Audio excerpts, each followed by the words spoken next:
Hey, this is Matt from Motion City Soundtrack. The Give a Little Help campaign was something that I believe Josh and Justin kind of were chatting one day.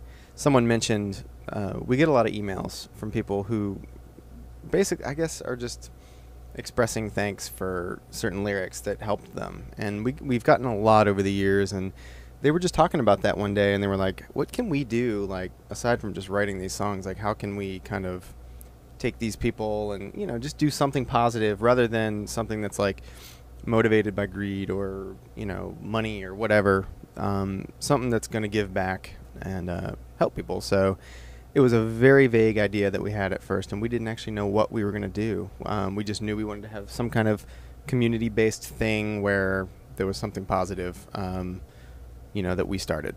And that was it. It was very open-ended. And then we talked to our management and our label, and we all decided together that doing this kind of it's not really a contest, but it kind of was. But basically, we had people submit videos to basically how, if they were to win some money, what would they do with this money? How would they give back to the world in some way or another? And so we had 20-some submissions, and we all went through and watched each one, and then decided, which ones, hit closest to home for us, or which made us feel something, So we all had our lists, and then we determined a top 3 winners. Doing any good is good, because a lot of people just don't. And for years, I mean, we didn't really step up and do a whole lot for other people, I mean, we always have good intentions. It's not that you are trying to be selfish, but sometimes you get caught up in your own life, and you're busy and this and that and blah blah blah, and we just were like, this is our time. Let's do what's important. And I don't know, we just wanted to try something, and it was a great success, and we're really happy with it. So obviously, I think that opened the door to doing more things in the future. There's an organization called Keep Abreast that really struck a chord with me recently, because my mom was actually just diagnosed with breast cancer. So I definitely want to, do more with them. And but I mean, the good thing is my mom is doing great. Like, it's really, really, it's good. But I feel like just things I've learned from my mom and having that experience, I can relay, to the world. But yeah, I definitely want to step up with them, and there are many others, but that's definitely one that I'm focused on right now. I've always kind of been, I guess, modest, but like I've always just played music because I wanted to play music, and if people relate to it musically or lyrically or whatever, that's awesome. But yeah, when you're in a position of power like we are, I don't like to say that because it sounds weird, but you are, like, just because of the fact that you play music and you sell records in stores and people can get your music anywhere and come to your shows, you have a position where you can do good or you can do bad. I mean, it's up to you. And but I think it's very important. People need positive role models, wherever they can get them. And even if it's just from lyrics, people, learning through words, or I think it's important, definitely. I would rather be a positive influence to people. I want people to look back and say that we contributed positively, not negatively. I mean, sometimes I look back at our lyrics and I'm like, gosh, that's so profane. But the thing is, it's like, it's not meant in a way to harm anybody. It's very tongue-in-cheek. But if you dig past the profanity or whatever, there is a good message there. And so yeah, I've never really been bothered by language or whatever, because to me it's just words. But as long as it's not, directed at someone where you're trying to hurt their feelings, I think things get lost for sure. Someone's gonna say that song is called what, and then not listen to it. They're gonna be like, I'm offended by that. But that sometimes you just kind of have to take that chance, when you're being creative and you have an idea and you don't want to like water it down just to be safe. Just go with it. We knew what we wanted to do, and we knew what we didn't want to do. We knew that we wanted to go in and have this one be a little bit more just edgy and real and raw, and just big, mean guitars. We knew we didn't really want to like kind of tone it down. You know, in the past we've done that a little bit, but I don't know. We just had more of a vision on this one than we've ever had before. It was always just writing songs, and whatever came out, we did. And we had a lot more time writing this record, so we ended up with a lot more ideas. So we actually had more flexibility to choose songs and ideas, where in the past we had a month to write, and then it was already on the books when we were recording. So we basically had to just, if we had 12 songs, we had 12 songs, and we had to work with it, So this time, yeah, we just kind of, from what we had done in the past, kind of decided how we wanted to work. And that's why we went back with Mark Hoppus, because we had worked with him 2 records ago, and we enjoyed it, and it was comfortable.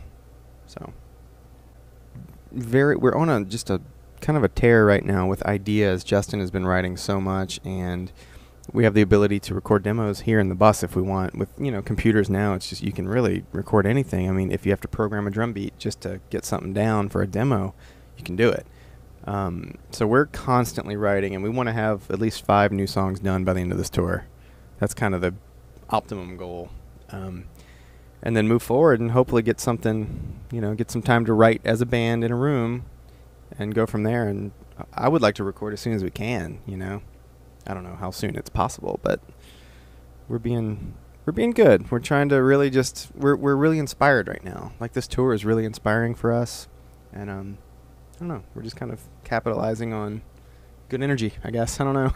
In my brain, I want everything new to just be whatever it is. I don't want it to be in any sort of like vein. I want it, whatever we want to do, I want to just do it, and whatever happens, happens. And everything that's been written so far has just been written on acoustic with voice, just because it was easy for Justin to do. But we actually worked on something the other day that's acoustic based, but I think it'll build into something big. But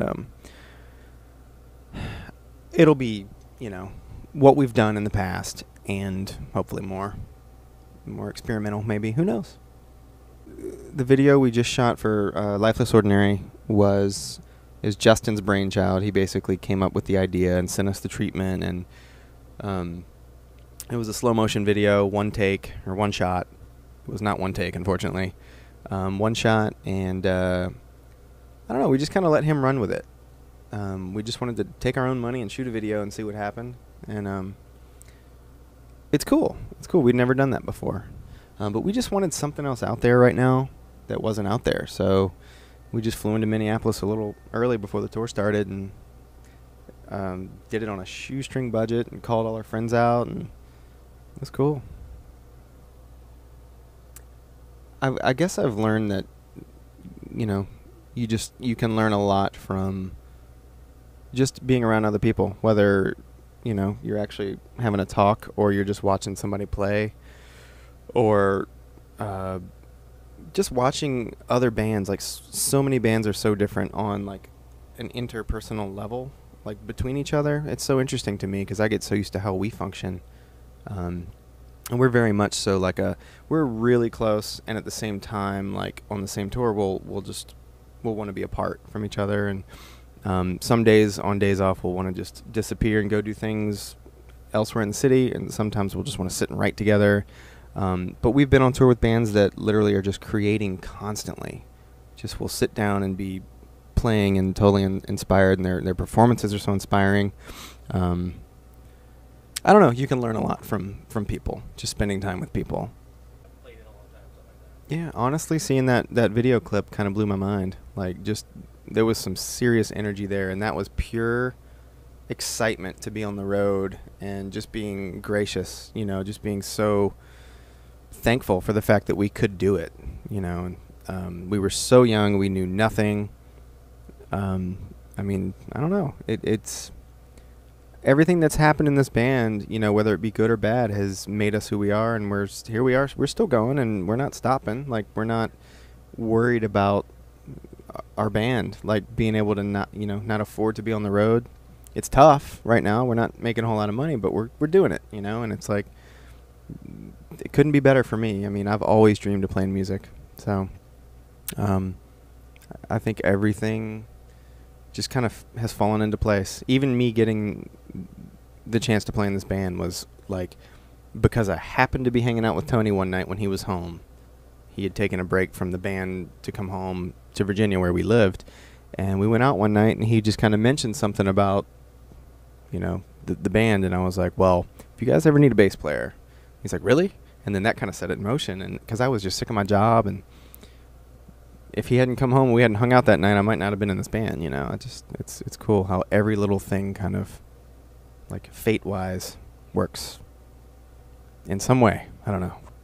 I've definitely had to go back and remind myself, that everything has happened for a reason, and it's really good to be here. I mean, a couple years ago, I think we kind of went through a bit of a rut, just of like, not that we weren't stoked to be in a band, but it became kind of like work because we were gone so much, and we were just tired and out of our minds, and we're at the point where we were playing the same set every night because it worked, and we got used to it, and then by the end of the tour, we could just rip through it and not even have to look at the set list, and we kind of just threw on the brakes this year.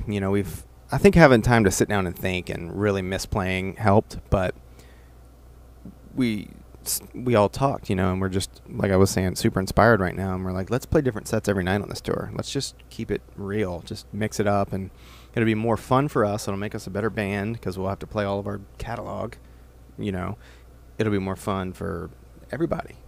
Let's do it. So that's one little thing that we're trying to do to keep it fun, but we're enjoying ourselves right now. It's